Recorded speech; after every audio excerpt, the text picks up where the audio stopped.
Welcome to our Biomedical Solutions. GE 3451. Environmental Science and Sustainability. Important 2 marks question and answer. Unit 1. Environment and Biodiversity. Define environment. The environment encompasses all living and non-living things occurring naturally, including air, water, soil, plants, and animals. It provides resources necessary for life and supports various ecological processes. 2. Why is public awareness about the environment important? Public awareness fosters understanding and appreciation of environmental issues, promoting responsible behavior and support for environmental policies and conservation efforts. It encourages individuals to participate in sustainable practices and advocacy. 3. How can air pollution be prevented? Air pollution can be prevented by using cleaner fuels, improving industrial emission standards, adopting renewable energy sources, and promoting public transportation to reduce vehicle emissions. 4. Describe ecological succession. Ecological succession is the process by which the structure of a biological community evolves over time. Primary succession occurs in lifeless areas, e.g., lava flow, while secondary succession happens in areas where a disturbance has occurred, e.g., forest fire. 5. What are the 3 types of biodiversity? Genetic diversity refers to the variation of genes within species. Species diversity denotes the variety of species within a region. Ecosystem diversity encompasses the range of different ecosystems in a geographical location. 6. Why is India considered a mega-diversity nation? India is one of the 17 mega-diverse countries, hosting about 7 to 8% of all recorded species, including a high number of endemic species due to its varied climates and landscapes, ranging from the Himalayas to tropical rainforests. 7. What are biodiversity hotspots? Biodiversity hotspots are regions with significant levels of plant endemism and are under threat from human activities. Examples include the Western Ghats and the Eastern Himalayas. 8. List 2 threats to biodiversity. Habitat loss through deforestation, urbanization, and agriculture. Poaching and illegal wildlife trade threaten species such as tigers, rhinos, and elephants. 9. What is in situ conservation? In situ conservation protects species in their natural habitats, ensuring the preservation of genetic diversity and the continuation of evolutionary processes. National parks and wildlife sanctuaries are examples. 10. Name an example of an endemic species in India. The Indian rhinoceros, Rhinoceros anaconus, is an endemic species found in parts of the Indian subcontinent, primarily in northeastern India and the Terai grasslands of Nepal. Unit 2. Environmental pollution. What causes water pollution? Water pollution can be caused by industrial discharge, agricultural runoff, pesticide, fertilizer, untreated sewage, and oil spills, leading to contamination of water bodies. 2. Mention one effect of soil pollution. Soil pollution can reduce agricultural productivity, harm plant and animal life, and lead to the contamination of groundwater, affecting drinking water supplies. 3. How can air pollution be prevented? Air pollution can be prevented by using cleaner fuels, improving industrial emission standards, adopting renewable energy sources, and promoting public transportation to reduce vehicle emissions. 4. What is noise pollution? Noise pollution refers to harmful or excessive levels of noise in the environment, typically from industrial activities, transportation, and urban development, which can affect human health and wildlife. 5. Define solid waste management. Solid waste management involves the systematic collection, transport, treatment, and disposal of solid waste materials, emphasizing recycling, composting, and sustainable disposal methods to reduce environmental impact. 6. What are hazardous wastes? Hazardous wastes are materials that pose a substantial or potential threat to public health or the environment, including toxic, corrosive, flammable, or reactive substances like certain chemicals, batteries, and medical waste. 7. Explain waste management. Waste management involves the proper collection, dismantling, recycling, and disposal of electronic waste to recover valuable materials and prevent environmental contamination from hazardous components. 8. What is OHASMS? The Occupational Health and Safety Management System, OHASMS, provides a framework for managing health and safety risks, ensuring compliance with regulations, improving workplace safety, and reducing incidents and accidents. 9. Name one Environmental Protection Act in India. The Air Prevention and Control of Pollution Act, 1981, aims to control and reduce air pollution by establishing air quality standards and regulating industrial emissions. 10. Give an example of a case study related to environmental protection. The Clean Ganga Mission, Namami Gange, is an example, aiming to rejuvenate the Ganga River by reducing pollution, promoting sustainable riverine development, and involving community participation. Unit 3. Renewable Sources of Energy.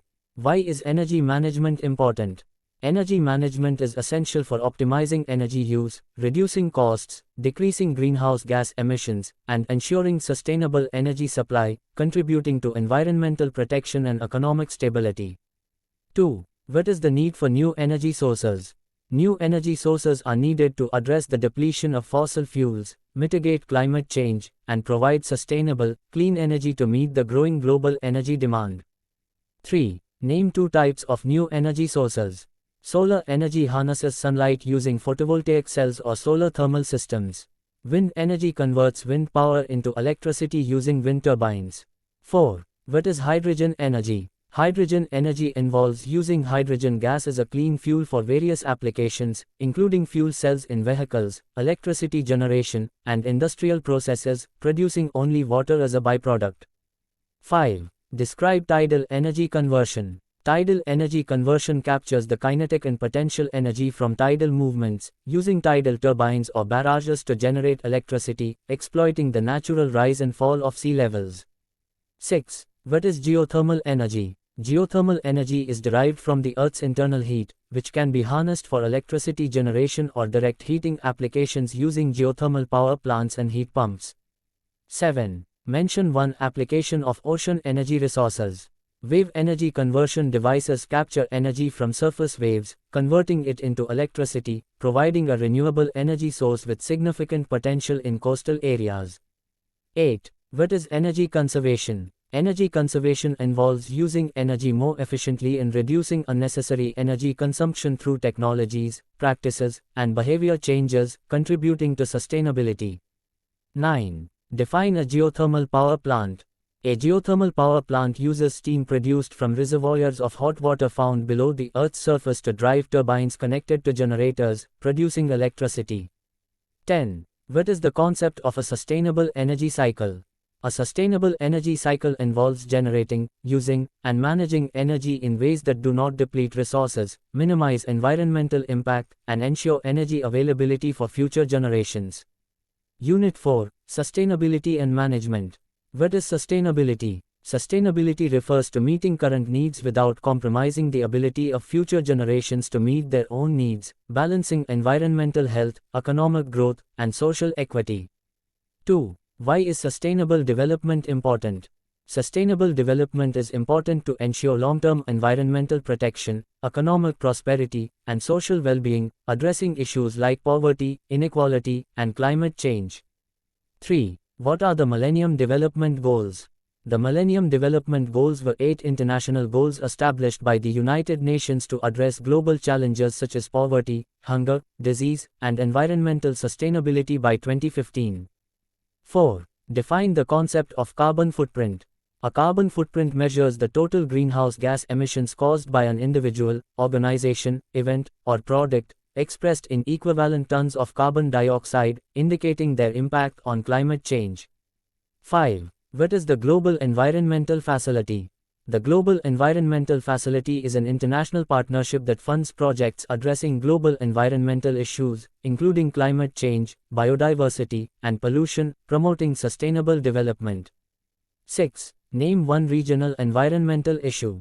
The depletion of the Aral Sea in Central Asia due to excessive irrigation practices is a significant regional environmental issue, leading to ecological and economic problems. 7. What is the significance of carbon credits? Carbon credits allow entities to offset their greenhouse gas emissions by purchasing credits that fund projects reducing emissions elsewhere, incentivizing emission reductions and supporting environmental sustainability. 8. What is an indicator of sustainability? An indicator of sustainability could be the percentage of energy derived from renewable sources within a region, reflecting progress towards sustainable energy practices. 9. Describe one challenge of achieving sustainability. One challenge is integrating environmental protection with economic development, ensuring that growth does not come at the expense of natural resources and ecological health. 10. What is the Sustainable Development Goals, SDGs? The SDGs are 17 global goals set by the United Nations to address challenges such as poverty, inequality, climate change, and environmental degradation, aiming to achieve a better and more sustainable future by 2030. Unit 5, Sustainability Practices. What is the Zero Waste Concept? The Zero Waste Concept aims to redesign resource life cycles to ensure all products are reused, avoiding landfill and incineration, and promoting a circular economy where waste is minimized. 2. Define circular economy. A circular economy is an economic system focused on eliminating waste and the continual use of resources. It emphasizes reusing, repairing, refurbishing, and recycling existing materials and products to create a closed-loop system, minimizing resource input and waste. 3. What is ISO 1400? ISO 1400 is an international standard that specifies the requirements for an effective environmental management system, EMS. It helps organizations improve their environmental performance through more efficient use of resources and reduction of waste. 4. Describe the steps in an Environmental Impact Assessment, EIA. The steps in an EIA include screening to determine if a project requires an EIA, scoping to identify which potential impacts are relevant to assess, impact analysis to predict the environmental consequences of the project, mitigation to propose measures to prevent, reduce, or compensate for negative impacts, reporting to document the EIA findings, public participation to involve stakeholders, and decision-making based on the EIA report. 5. What are green materials? Green materials are environmentally friendly materials that are sustainable, non-toxic, and have a low impact on the environment. Examples include recycled metal, bamboo, and non-VOC, volatile organic compound paints. 6. How does energy efficiency contribute to sustainability? Energy efficiency reduces the amount of energy required to provide products and services, leading to lower energy consumption, reduced greenhouse gas emissions, and decreased environmental impact, thus contributing to sustainable development. 7. What are the benefits of sustainable transport? Sustainable transport reduces environmental impact, improves public health by reducing air pollution, decreases traffic congestion, and provides economic benefits through reduced fuel costs and improved efficiency. 8. What is the role of non-conventional energy sources in sustainable energy? Non-conventional energy sources, such as solar, wind, and geothermal, provide renewable, clean energy that reduces reliance on fossil fuels, mitigates climate change, and promotes energy security and sustainability. 9. Explain the concept of carbon sequestration. Carbon sequestration involves capturing and storing atmospheric carbon dioxide to mitigate global warming. This can be done through natural processes like afforestation and reforestation or artificial methods like carbon capture and storage, CCS, technologies. 10. What is green engineering? Green engineering is the design, commercialization, and use of processes and products that are feasible and economical while minimizing the generation of pollution and risk to human health and the environment. It emphasizes sustainability, resource efficiency, and reducing negative environmental impacts. Thank you.